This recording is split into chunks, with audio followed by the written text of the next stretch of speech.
Dinah. I guess everybody is sort of born a bumpkin or whatever, but I really am from Stillwater. And for a while I've been writing these triptychs, you know, like I've a million of them, like 3 sad stories, 3 happy stories, 3 buffalo stories. And this one I'm going to read tonight, it comes in right at 10 minutes. It's 3 stories of prosperity. 1. At the end of a long day overseeing the overseas manufacture of drinking straws, a rich man, in the midst of removing his shoes, sees a mouse. "Eek," he says, ironically, because he never before has said the word eek, never before thought himself fearful of skittering or stinging creatures. Mostly he looks only at papers and a computer screen, car keys, and not very often piano keys, when he feels like indulging his artistic side. But today he sees a mouse. Today he says, but does not shout, the word eek, only no one is home to hear him. "Eek," he says again, because he can, a mouse. The mouse, brown and lumpy like an old crust of bread, hobbles along in fits and starts by the fireplace. The fireplace is empty save a single desiccated log and a pile of ashes, both cold below the drafts in the chimney. The rich man realizes at once the mouse is ill, poisoned perhaps, taken over by tumors, nervous and useless, and heaving from the depths of its twisted innards. The mouse sputters and gags, staggers and limps, and finally cowers in a corner, its uneven breathing like loose grit blown against window panes during a storm. The rich man decides against removing his shoes and instead reties their laces, puts on tomorrow's necktie, and prepares himself against the winter wind outside. He buttons his overcoat, finds an old fuzzy hat he wore when he was a boy, and ties it underneath his chin. A pair of gloves meant for below-zero temperatures makes him look like an astronaut. The whole world a vacuum. Gravity be damned. He has some idea he'll find a shovel in the garage, scoop up the mouse, and dump it outside in the elements until nature takes its course. He abandons this idea as too sensible, and instead takes a water glass from the kitchen cabinet, overturns it, and places it, dome-like, on top of the mouse. Now, thanks to his handiwork, a specimen enclosed for observation, an artifact bound for a museum, like the bullet that killed Abraham Lincoln or the left hemisphere of Einstein's brain. He looks closer at the mouse under glass, its laboring lungs and convulsing limbs. All at once he is speaking to the mouse, even though he has never before spoken to a mouse, never had cause to speak to a mouse, never even thought about mice very much at all, unless you counted the time he set traps for a neighbor when he was a boy. "Something's going to happen to me," he says. "Something terrible is going to happen to me. I'm going to eat my breakfast and drive my car and walk into my building and greet my secretary and stamp my seal of approval and come home, just like I always do, only something terrible is going to happen. Tomorrow, when I least expect it. Oh, little mouse, I could drink you like I'd drink a glass of water." 2. On the first Saturday in November, the University Alumni Association sponsors the Spurs and Saddle Black Tie Barbecue. Tuxedos and cowboy boots only, please. Ladies, evening gowns and stockings. Leave your roping pants at home. Eileen believes herself so rich she can wear anything she wants.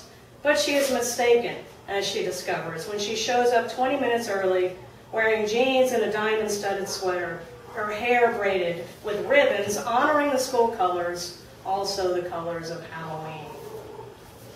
She believes the event a potluck, another mistake, as she comes to realize, when the wife of the university president takes one look at her casserole dish and says, "You must be allergic." As if she would bring her own food to compensate for her shellfish allergy, and so what if she's given up red meat? Who do these people think they are, anyway? Eileen herself comes from new money, but then so does everyone else in this backwater town, backwater state. All the old money travels in a rusted-out pipeline down to the Gulf of Mexico.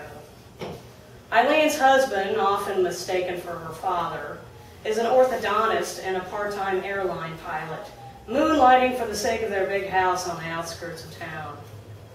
And their children have not distinguished themselves as children around here should. The oldest, a girl, wants to become an opera singer, and the younger one, a boy, has disappointed everyone, first by refusing football, then giving up golf lessons, and finally, against the explicit wishes of his father, joining the symphony orchestra as the first chair flautist, a prodigy at the tender age of 12. What is to be done about such artistic children? Eileen envies friends from the Alumni Association, whose children are autistic and not artistic. At least those weirdos could be cured with a pill. But she does her best to encourage her own children. She's proud of them in her way, and their gifts, such as they are, might reap financial rewards, or at the very least, help her daughter find a husband or her son find a wife. Really, she's not that cold. Really, she's very warm. Really, she wants what's best for them, what's best for the family. A mention in the local newspaper, a smile and a nod from the Republican state senator. Really, she didn't mean to bring a casserole to the Spurs and Saddle Black Tie barbecue, a catered event, and really, she didn't mean to wear jeans. Better to be comfortable, says the wife of the university president, and to think it might rain. The wife of the university president is also named Eileen. Privately, Eileen thinks of herself as Eileen number 1 and the wife of the university president as Eileen number 2. A reversal of sorts, but one that does not fail to please. Eileen number 2's pronouncement turns out to be prophetic. The Spurs and Saddle Black Tie barbecue suffers under a deluge. The sky flattens and opens with a sudden sideways slant, as if the rainwater were the trick of a magician's assistant, the mass of clouds a secret trap door. Both Eileens escape under an awning, the entrance to the hotel and restaurant school's flagship teaching establishment, a fancy steakhouse with cloth napkins and a fireplace. The Ranchers Club, they call it, though no ranchers ever dine there. In a glass case on the wall is the menu. Items listed in calligraphy, barbed wire bordering the edges, steaks and more steaks, potatoes, the vegetable of the day. Next to the menu is the painted profile of a cow, its round body and lean flanks meant to suggest the decadence of the culinary experience yet to come.